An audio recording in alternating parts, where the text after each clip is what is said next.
Hey guys, welcome back to the first episode of 2019. With me today are the Froot Luips. How's it going? I'm Clay from Froot Luips. Fergus, also from Froot Luips. You boys can hold the mic as well if you'd like, make it easier. I'm Louis from Ditto. I'm Harry. That's right. So let's start. Where'd you get the name Froot Luips? How's that come about? We're trying to come up with a name for a while.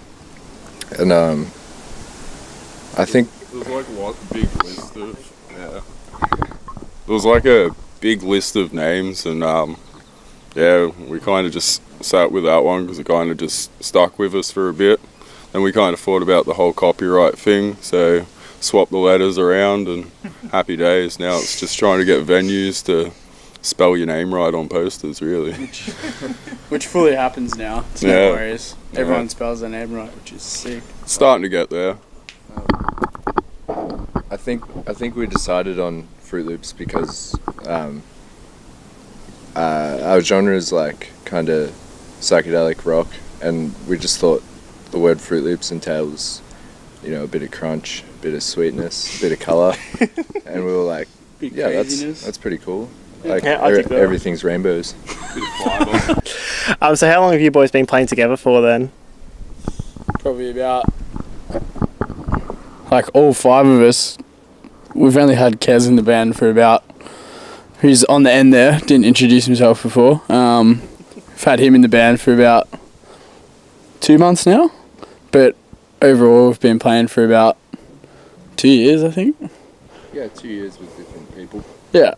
We've had a couple of minor lineup changes, but it's mainly been Clay, myself, Louis, and Harry.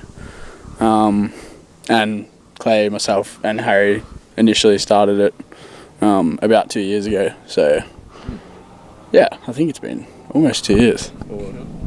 So how did you boys start then? Have you known each other for a while? Was it just a mutual interest sort of thing? So I've known Harry going back about 10 years now. Maybe more than that, and we've been hanging out musically for like the whole time, just jamming and trying to make music for a while. And then Harry started studying music, doing the bachelor, and then he met Fergus, and then I started going to uni and met these guys, and we started being interested in the same music, and we wanted to make a band. And then we came across our friend Jez recommended Louis play bass after trying out a few bassists, and he was in and keen.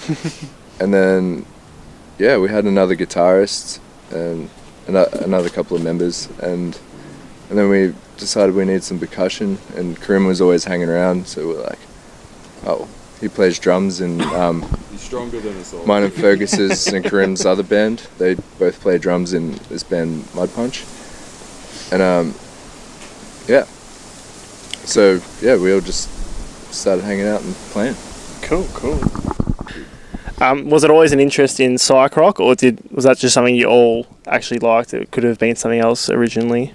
I kind of, when I started playing guitar, started playing a lot of kind of like old rock sort of things. Then I kind of moved into, I guess, a lot of metal. And same with Clay, he played a lot of metal, a lot of heavy music for a while. We're in like a sort of a heavy band for a while there, but we always kind of had classic rock roots as well, so they kind of always shine through. But there's definitely still elements of heavy music because we all kind of also into heavy music as well, but really respect and like classic rock as well. Especially psych-rock. Especially stuff from 60s, 70s, it's just real fire out. And Zappa and Grateful Dead. Yeah. Cool. I gotta remember that. I gotta take the mic. I was also into the heavy stuff, like heaps of hardcore. These two, we're in a band called That'll Be the Day. Give them a quick plug, even though they're not a band anymore, but they were sick.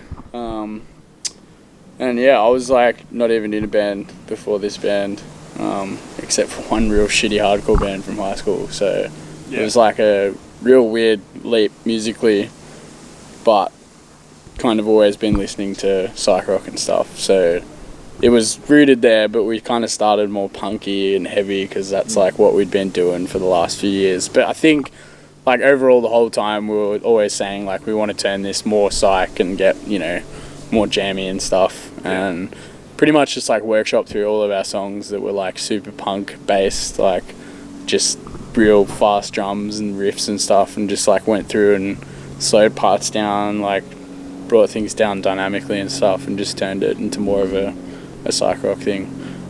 But yeah, it's still pretty rooted in punk stuff, I'd say. Mainly punk, I feel, funnily enough. But yeah, psych-rock is the way to go. Cool. So do you guys incorporate a lot of that punk and metal stuff into your sound, or do you try and steer a little more clear of it to keep, I guess, truer to a psych-rock sound?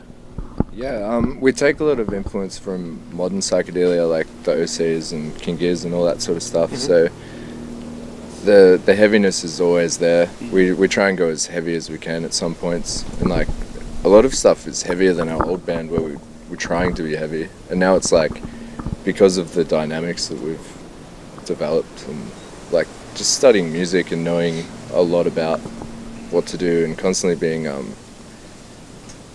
assessed on what you do and always getting feedback.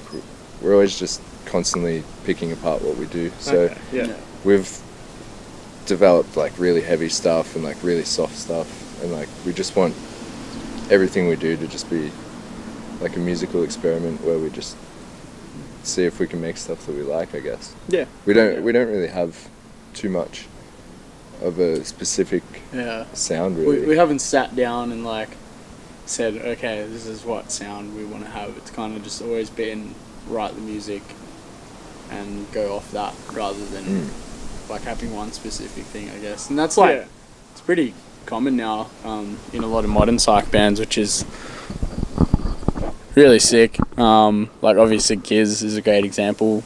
You know, they've put out like a bunch of albums that are just completely different genre wise.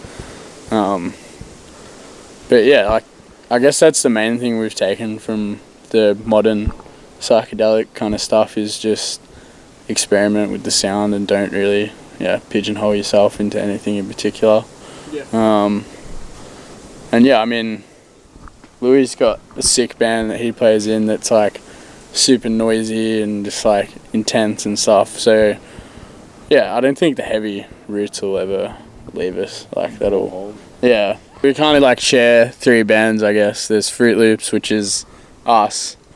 Then there's Mud Punch, who we mentioned before, which is Clay, myself, and Karim, and two other boys who aren't here. And then there's Borehole, which is Clay, Louis, Harry, and Karim. It's like improvised psych, stoner doom, I guess. Played 3 gigs and didn't know we were playing them until pretty close before, and then we just improv for like the whole set. No rehearsal. It is actually a lot of fun. Kez wants to say something. Let's talk about Borehole, mate. That's right. Yeah, so I guess like we just end up wanting to play heaps of heavy stuff in Froot Luips as well. Which comes out all the time, and we just go super hard. So with the addition of learning music at uni now, how has that affected your music? So obviously you said before you're starting to analyse it a lot more, start break it down. Does that mean you're starting to change the way it sounds, or you just like taking more notice of what you are doing?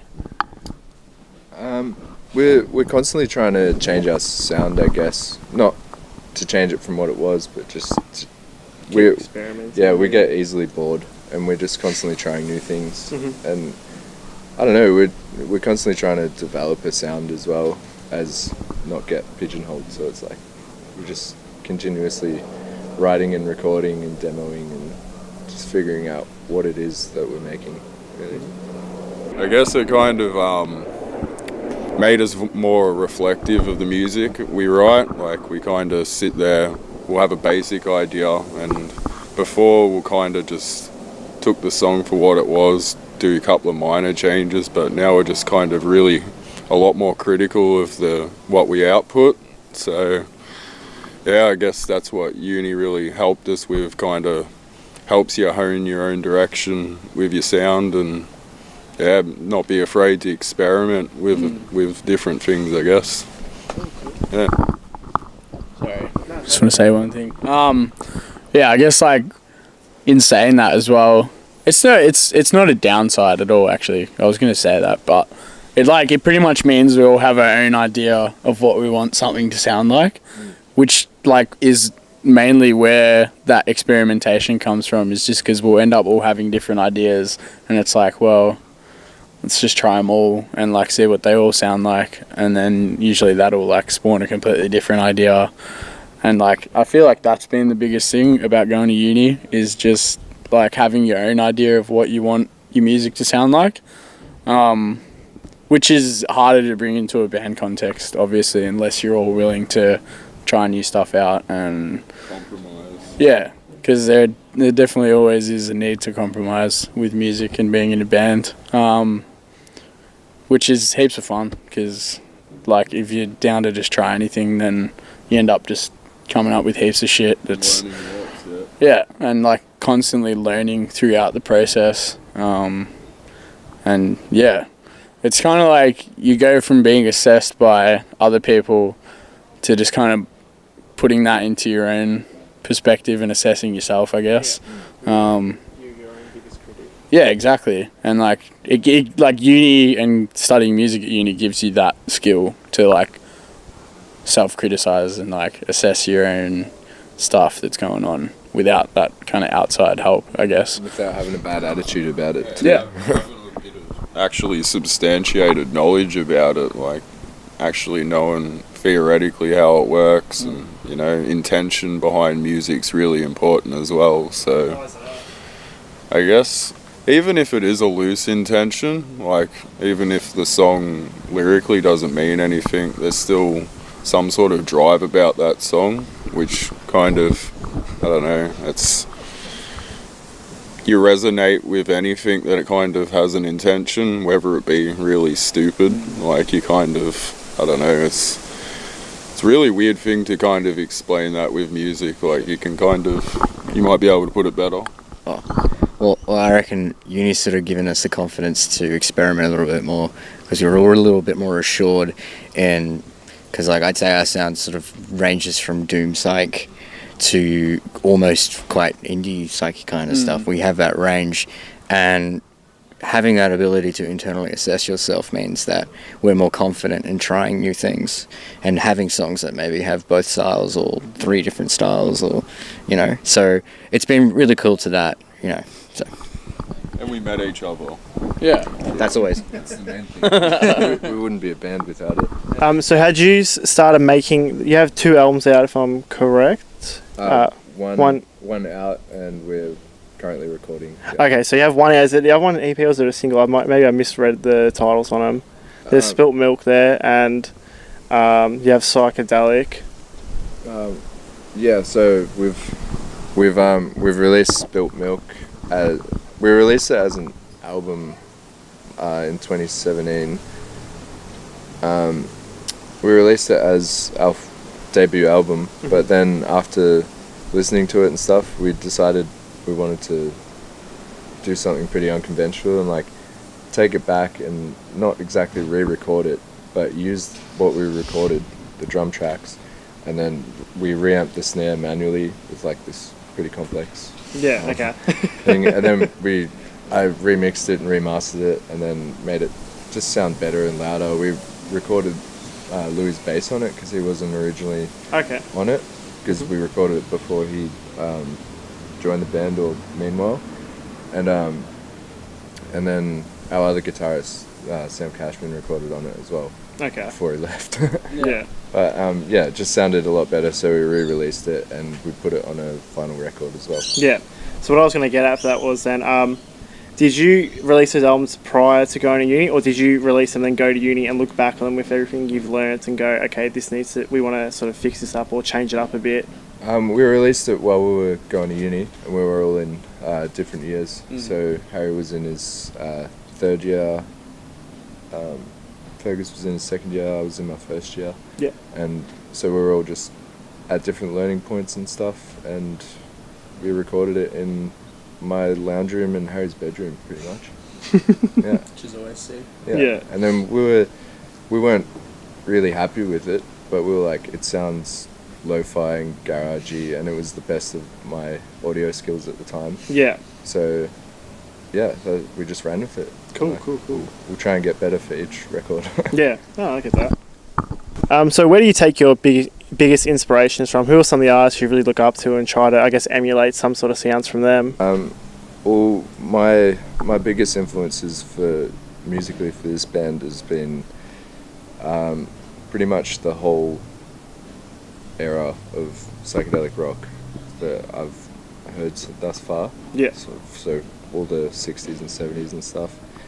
You know, Jimi Hendrix, King Crimson, all that sort of stuff. Mhm. And then you got the modern stuff like Ty Segall, OCs, all the stuff coming out of there. And then all the great stuff coming out of Australia like King Gizzard and Tame Impala.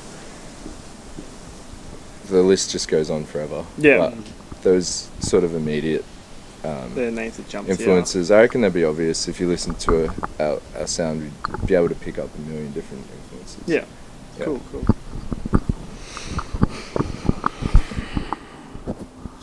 I don't know.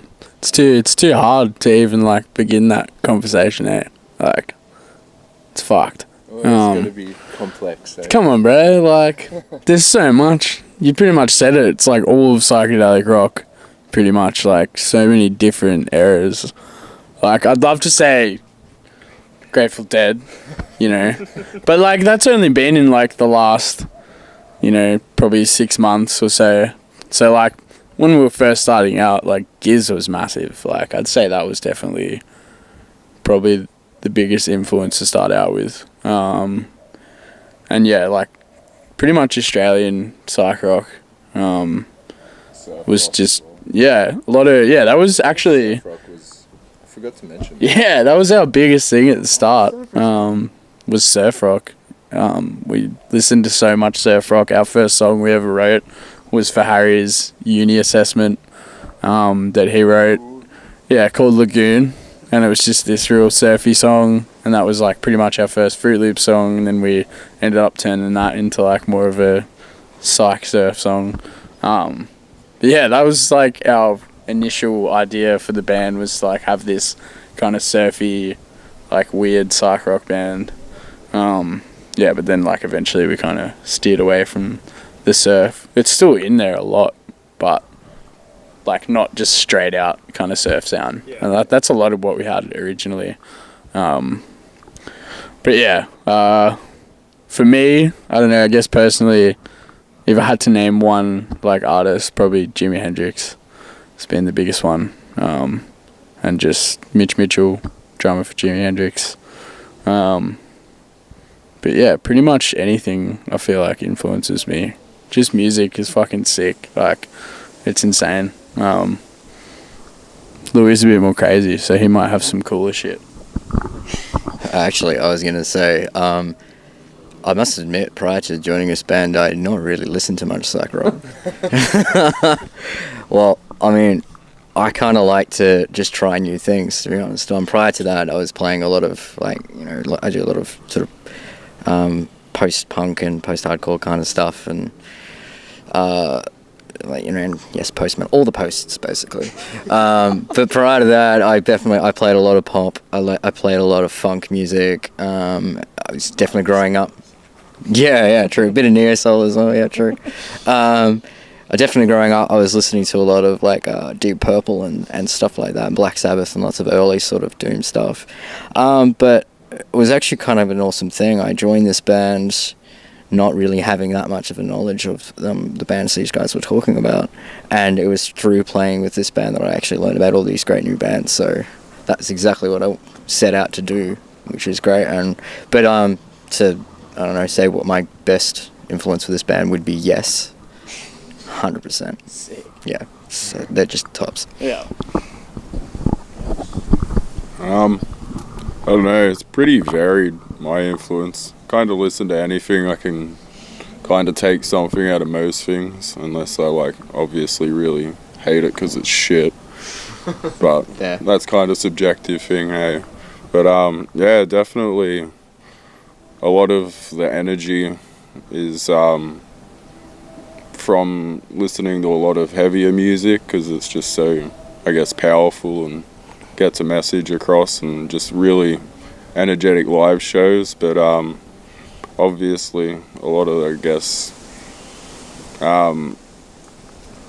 blues and rock sort of stuff as well. So it's hard for me to guess, throw band names out there, because it's just take anything from anyone. Like, I really like this band, The Haunted. They're kind of like a thrash sort of Swedish metal band, but you never know, like next minute I'll be listening to EDM.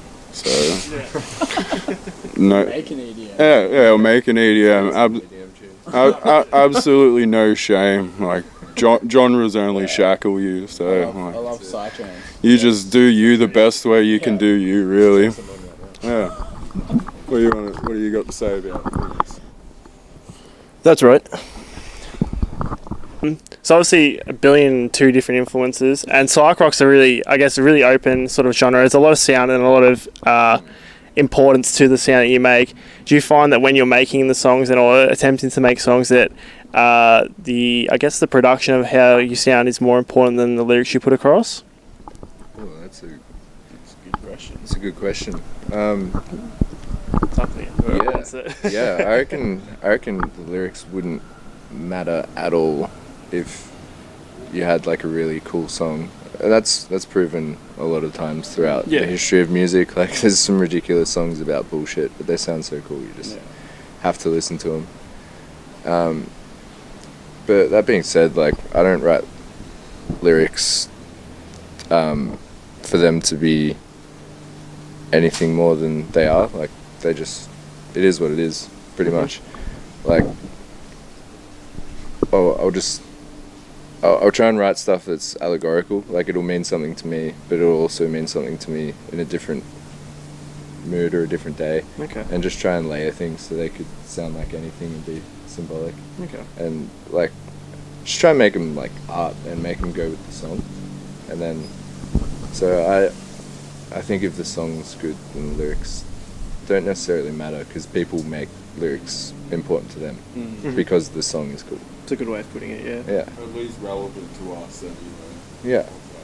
I feel like that's like most lyrics And that that get written is just like a bunch of stuff that the artist has in their head, and they just put out on a page, and like it's like, yep, cool, that makes sense to me. But then as soon as it's like out to the rest of the world, like, yeah, it could be interpreted anyway, you know, like, which is kind of weird as well. Like, you don't like necessarily have to think about that unless you're on a much larger scale, obviously. But like, yeah, I feel like the lyrics and vocals are like just as much a part of the music as, like, rather than being a separate thing as well. Like, it kind of just all blends into one, which is like a lot of psych rock. I feel like the vocals always just kind of like blend into it rather than like really like stand out. yeah, lots of effects and washy stylings and Heaps of effects on the vocals. So like a lot of the time you might not even be able to hear what is being said. I feel like that's more of a thing live though, rather than in studio. But yeah, I feel like it becomes a part of the production just as much as the music as well.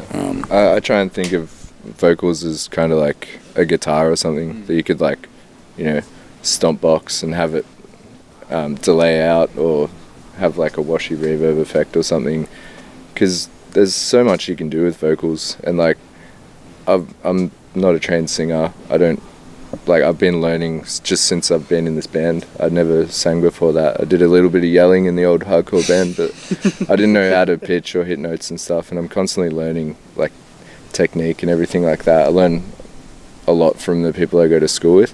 Yeah. So for me, it's just like experimenting, using my voice in different ways, try and be as accurate as I can, and like make some sort of cool tones and stuff.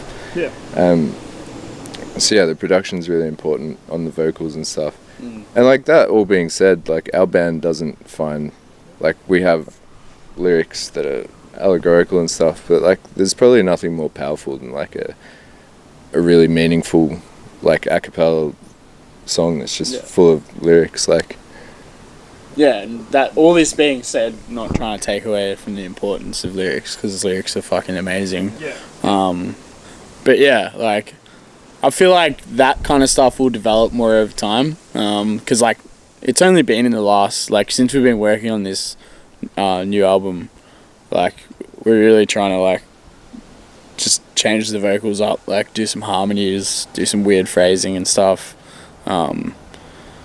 which is, like, really cool, trying to, like, mess around with that, because obviously we're not used to that. Like Clay said, he's not a trained singer, but, like, none of us are either, so we're all kind of in it together, and we're just all struggling along with each other.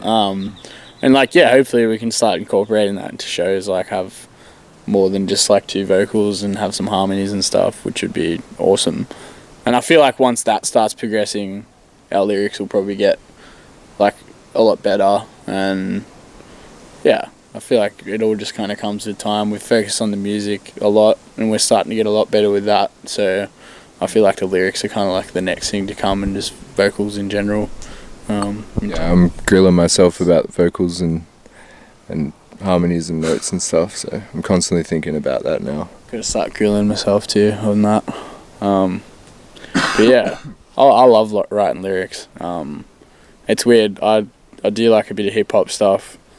I'm a rapper, and like, it's so much easier writing lyrics in that context rather than like a psych-rock band, because I feel like with like hip hop you can kind of say whatever you want, and like it doesn't really matter, because you just kind of like, you know, spitting it rather than trying to think of like, well, not necessarily repercussion, but more just like shaping the song itself. Like, you don't have to necessarily worry about melody. It's more just about rhythm and delivery. Whereas like when you're writing for a band, it's like you got to factor in melody and harmony and all that kind of stuff. Dots and ties. Yeah, dots and ties. But yeah, like, I know for a fact that my lyrics suck in a band context, but I actually like my lyrics when I'm writing hip hop. So it's weird. It's like, it's just whatever context you're in, like, it's either easier or harder, or it's, yeah. I don't know what these guys are talking about. I've been told I'm a songbird, so I don't know what they're talking about. Just disregard it, you know. I think a good thing for me anyway about psych-rock is just that your lyrics can be very indirect, as opposed to our backgrounds in, like, say, metal and punk, which is traditionally very direct kind of lyrics. Yeah. But it's kind of beautiful to be able to, like, you know, it is a breath of fresh air if when you're playing punk music and it's usually about something current or something, and you sort of really putting your opinion out there, to this where it's, you know, we've got a song about a Sasquatch. And I think that's awesome, because this song sounds like a Sasquatch. It's really important. And it's great. That's all you need to know. And that's what's awesome about this band. Yeah. Yeah. And the other thing is, speaking about our song called Sasquatch, well, that pretty much started from the show Trailer Park Boys.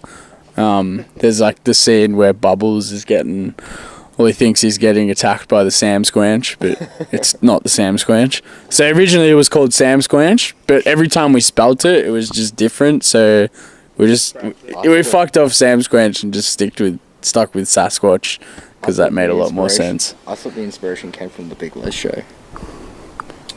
I feel like there was more than one inspiration for the actual. The honest inspiration, this is what happened. Like, me and Harry would, like, alright, we're making this band, let's have a jam, and then we're like, what are we going to call our first song? And I think Trailer Park Boys was on, so we were just like, Sam Squanch. And then we were just literally playing guitar, not any progression, just like, nah. We're just like, Sam Squanch. We did that for hours, and we were just trying to make a song, and we sucked. We sucked so bad. But that song turned into Ride the Serpent, which is on our first record. Yeah. Yeah. So there's been a lot of mention now of your next upcoming album. Do you want to talk a bit about it, what it's going to be like? The next album is called Wizard Tricks, and it's going to be a bit more of a honed in. Oh no, I don't know. On to Fergus. Yeah, so pretty much what he said. I feel like Spilt Milk was a bit more of a collection of songs, whereas this one we've like thought about the whole album as a whole rather than just each song individually. Yeah, yeah, definitely. Like there's a whole kind of structure to it, and the way each song flows into each other. So that was like the main focus, I feel like, for this album, was just getting something that was not necessarily seamless, but kind of just had that effect of just going from one end to the other, without really particularly thinking about it as one song.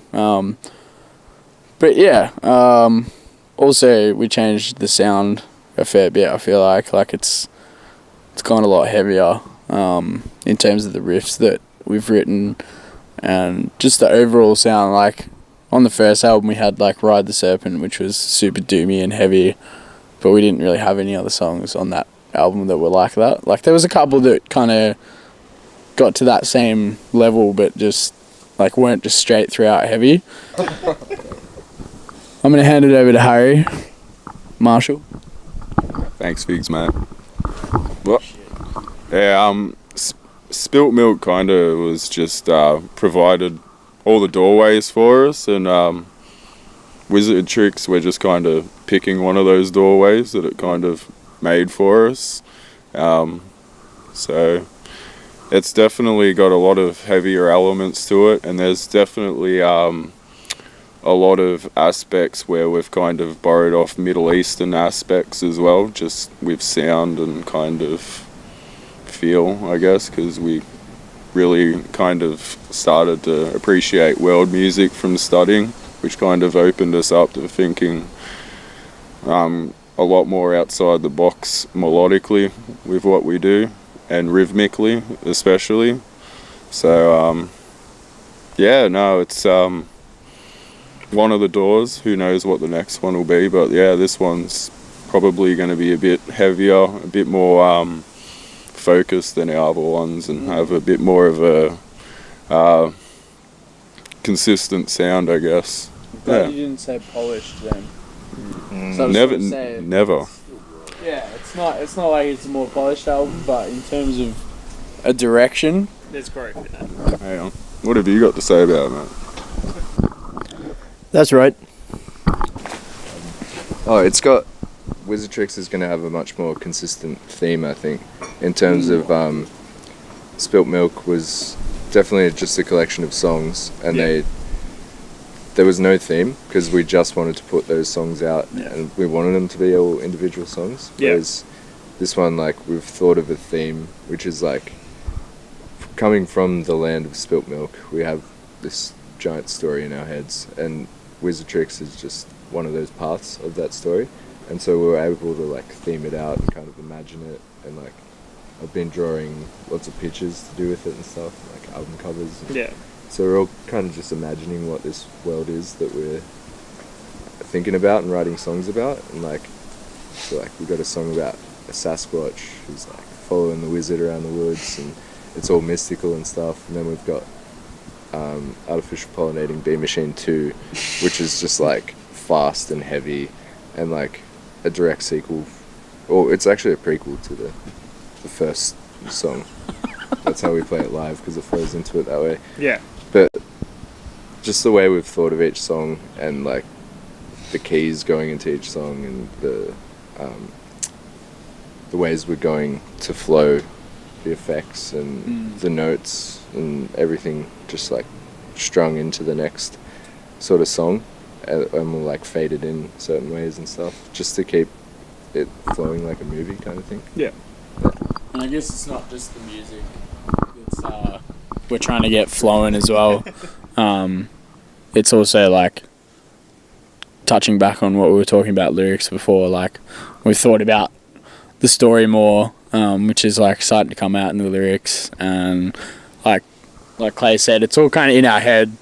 The struggle is just trying to get it out as words, and like melody and stuff. Like all the music's there, ready to go. The story's like all good. It's just like trying to like connect all that together, like with words and with melody and stuff. That's like super hard, but yeah, it's been real fun kind of thinking about it more as a concept as well as like a collection of songs. Yeah.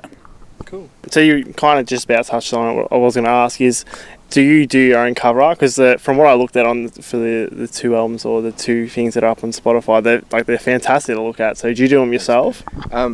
Yeah, so I've been doing art and graphic design for like so many years now. So I wanted to use the band as not only like a musical creative outlet for myself, but also working on my audio stuff, because I want to do the recordings as well. Yeah. And all the graphics and artwork for the cover art and stuff, I want to do that as well, like as a creative outlet for me. And like I always ask the guys, because I do the posters and stuff, and just like send them a picture and I'm like, what do you reckon? And they're always just like, that's fucking mad. So I don't know, they boost my confidence with my art and stuff as well, and like give me criticism and whatnot, because it's a collective thing. Yeah. And yeah, so I did the original cover artwork just on Illustrator, just like doing graphic design sort of stuff. And I've made like a couple more album covers for the future, for albums we've conceptualized, just so we can, I don't know, it seems like we visualize everything and then we kind of manifest it through like it being there for a long time, and just having the thoughts run around what this thing's going to sound like, and then we all come together and we're like, this is for this album.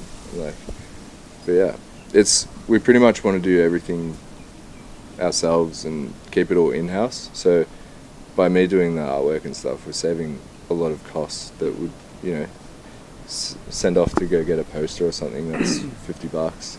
And, you know, we're all students, we're all doing whatever we're doing, struggling. So yeah, I get that. So yeah, we're not going to pay some dude $50 to make a poster, because all the costs add up, and it's just like, yeah, and then I get to get better at the artwork. Yeah. It's always going to be better, like, coming from you as someone in the band, because obviously, like, the image is, like, almost automatically there, as, like, what we're trying to get across. Like, we don't have to constantly send back and forth, like, you know, like a sample of something for a graphic designer to do, or something like that. It's kind of like Clay will just sketch something up and be like, what do you reckon? And we're like, yeah, sweet, it's no worries. Or, you know, say something about it and it's no worries, we don't have to pay any extra money or anything. It's like, it's kind of like there, which is amazing. And especially for the album covers, and especially for the Wizard Tricks album cover, which is going to be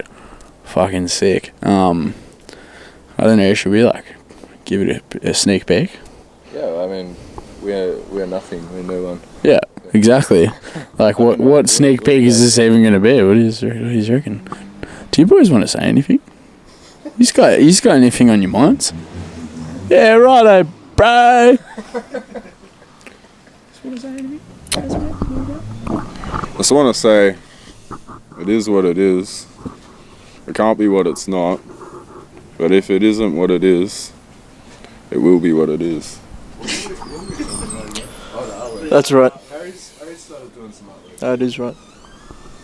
Oh yeah, I kind of do some real whack sort of stuff. I kind of also help Clay out when he's kind of stuck for ideas as well. Yeah, so like not all of it's fantastic or acceptable in many different aspects. So yeah, it's usually good to have another 4 people to filter it. It's fantastic actually. And then yeah, Clay gets on it and does an amazing job. Just puts in countless hours, and you see him going red in the eyes and just square-eyed from just trying to do it for hours on end. It's just really cool, and the end product just turns out awesome. Yeah. Are they all individually? Yeah, 0.3 mil dots. So this is the unfinished drawing of wizard tricks. So it's not finished yet. It'll probably take me another week or so. It's taken 2 weeks so far. That took about a week, and then that took about a week, and I got to do all this and stuff. But yeah, there's our wizard, there's our dragon, a pillar, a sand dune. It's full on. So what, did you just do by hand with pen or? Yeah, so I just sketched it out with grey lead, and then I just started dotting. I take a lot of influence from a lot of different artists who do pen work and line work and stuff. That's really cool. But my main influence was I just went to India, and when we were there, we went to this Andrew University, and like every single student there was just an amazing artist, and a lot of them did dot work. Yeah. And I'd been doing dot work for a while now, but I always got lazy and I'd do half a picture and then just kind of shade little bits and be like, nah. But this is the first one I've ever committed to doing a whole A3 sheet of dots. It's crazy. And yeah, it's taken its time. That's a lot of hand power, isn't it? Yeah. A lot of sitting down and just focusing, I guess. It's up there, Froot Luips, and then wizard tricks, and then that'll be like the record cover. Yeah. That's fantastic. That's really, really good. Should be cool. Can't wait to finish it. I get just as excited about doing this as like recording music. It's pretty I guess it's fun. all part of the process, isn't it? But nothing compares to just playing live and jamming. Like that's So much fun. that's all we want to do, and then we have to bloody do all this shit. So I guess I'll just round up for a couple more questions. And we haven't really spoken about any of your live gigs. So where have you played? What's been your favourite? What have you enjoyed the most? Stuff like that. Just get to talk about it. All right. So we're fairly new and fairly, I don't know, unreputed band. Thus far, we're emerging, upcoming. I don't know how to describe us, but we've just played all around Melbourne, and we've played in Ballarat like 4 times, pretty much. We've just all the local venues. Mm-hmm. We got to play a really good show at the Brunny. It was 2 days after my birthday, so I used it as a birthday party / gig, and like I don't know, a fair few people came, and a couple of weeks later the Brunny got flooded, and we've been missing that venue ever since. The Tough in Town gig of that video launch. Yeah, the Tough in Town. It's all just mentioned gigs. Yeah, the Tough in Town gig that we did for our launch, that was really cool. It's such a beautiful room as well. And that went really well. It was just the lights and just the colour of it all. It's just like went really well with our music. Yeah, the sound guy was insane. Literally. We tend to have a pretty hectic gigging schedule. Like, how many gigs do we do a month? Like, we try and do like, I don't know, average is about 3 or 4 a month. We're aiming for at least once a week at least. We want to do like way more or though. anything. Yeah. Like We've gone through stages where we've played like 3 a week and stuff, and Yeah. it felt like we were on like little tours, I guess. Just in Melbourne and like Ballarat. Mini tours. Mini tours. But yeah, we're looking to go. And our video launch, here's the thing, this is why I said we had so many. I can't actually remember where that one was, but I remember it was good. Grace Starling, there you go. Almost.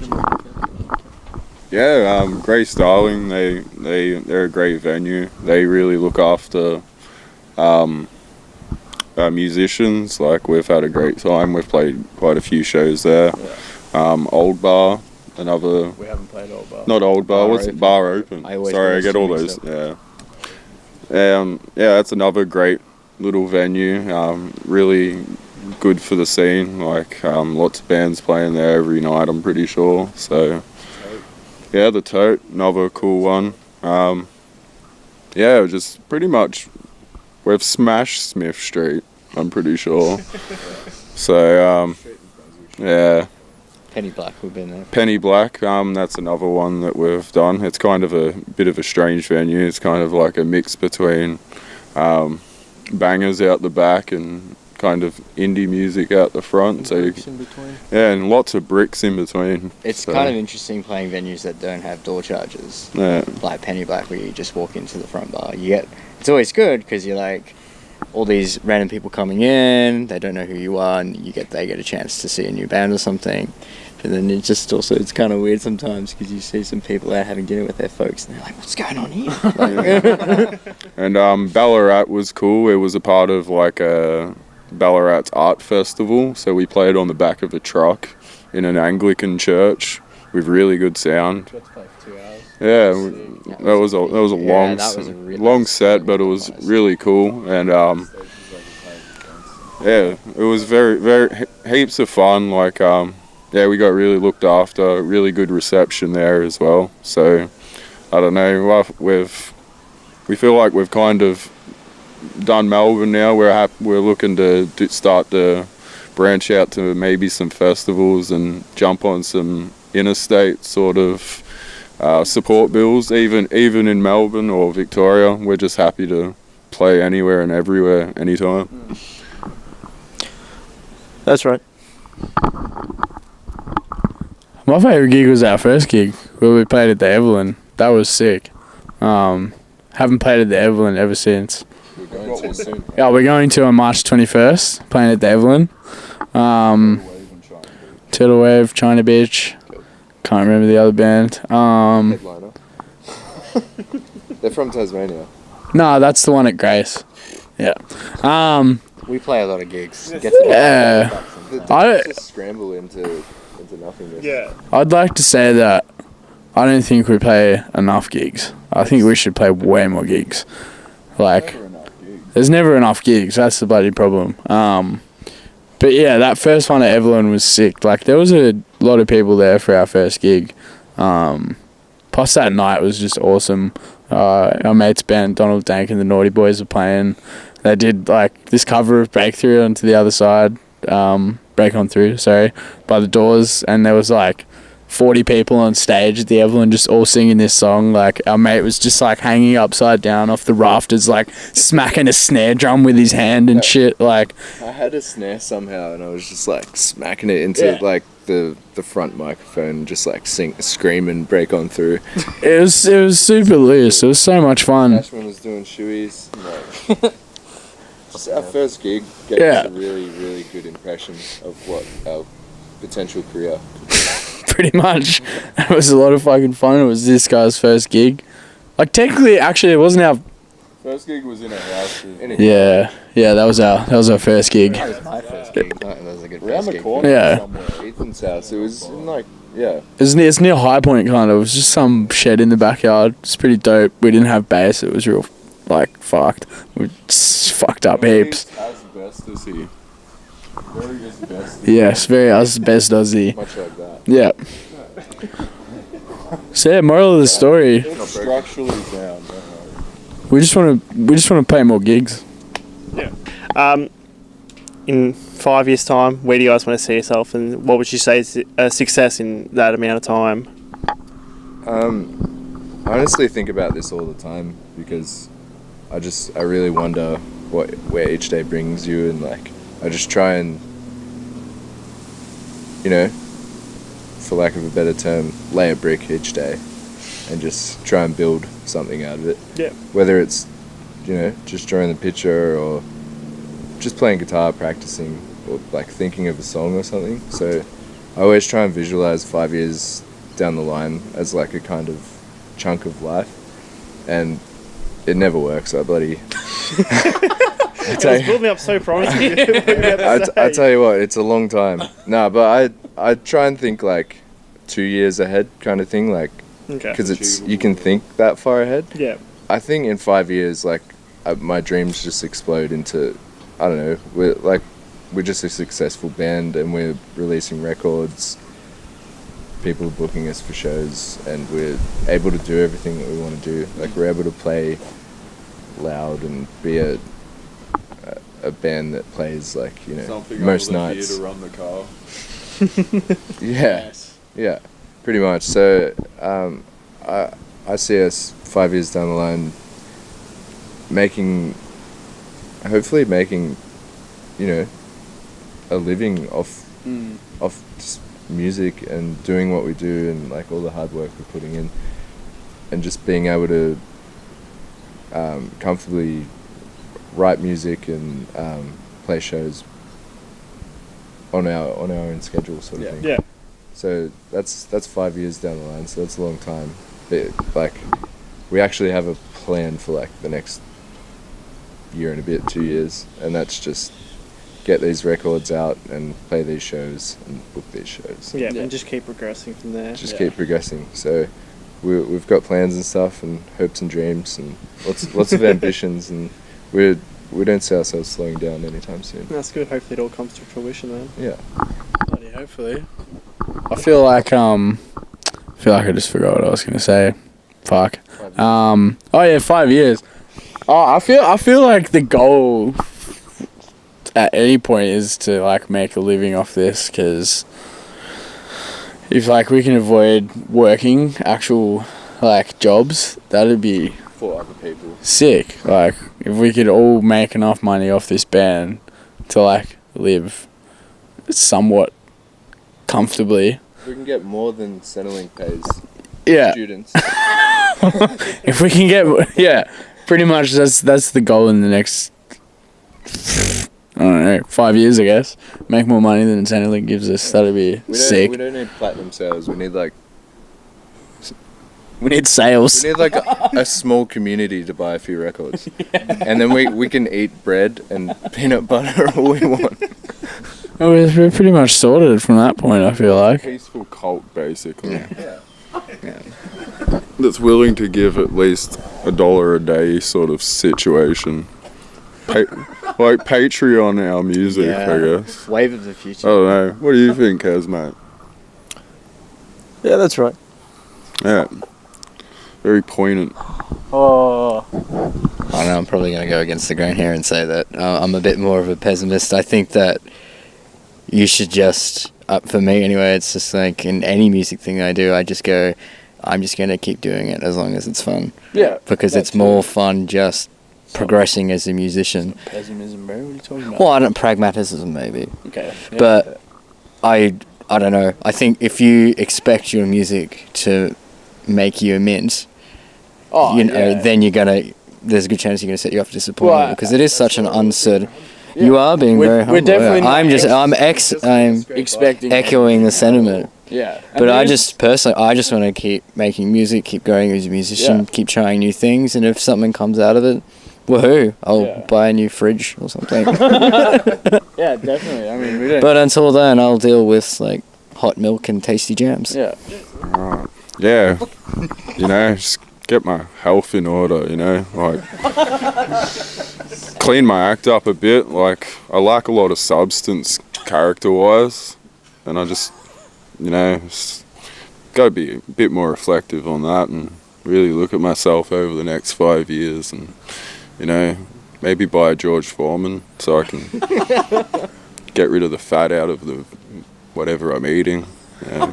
Because arteries are important. Like I'm 30, man, so I gotta really protect that. I don't know about that, but like, look, when the bear's hungry, he'll eat. I've always kind of lived by that. Like 5 years. I don't know. Hopefully we're still making music. Yeah, I just really hope we're all just making music, having as good a time as we do with each other doing it.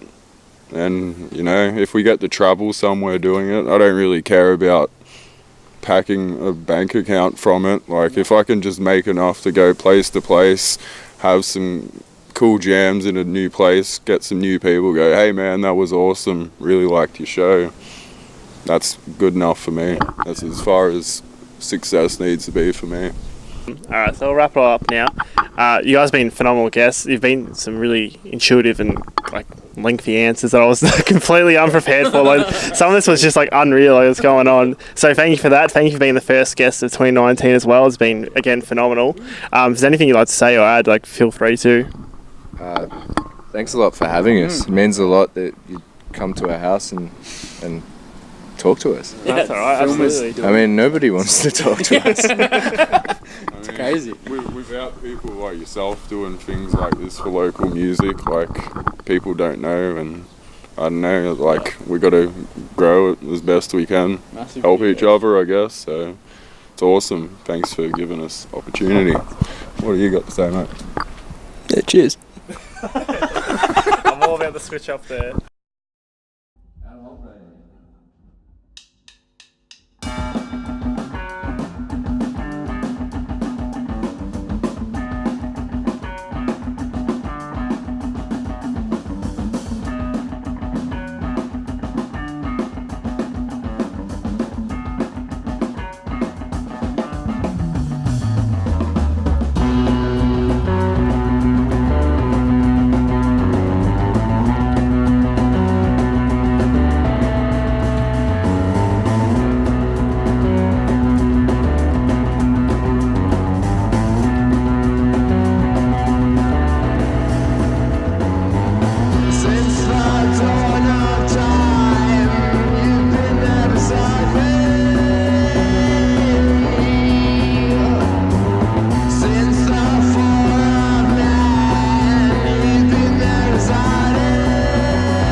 Slumber to the news of love gone mad.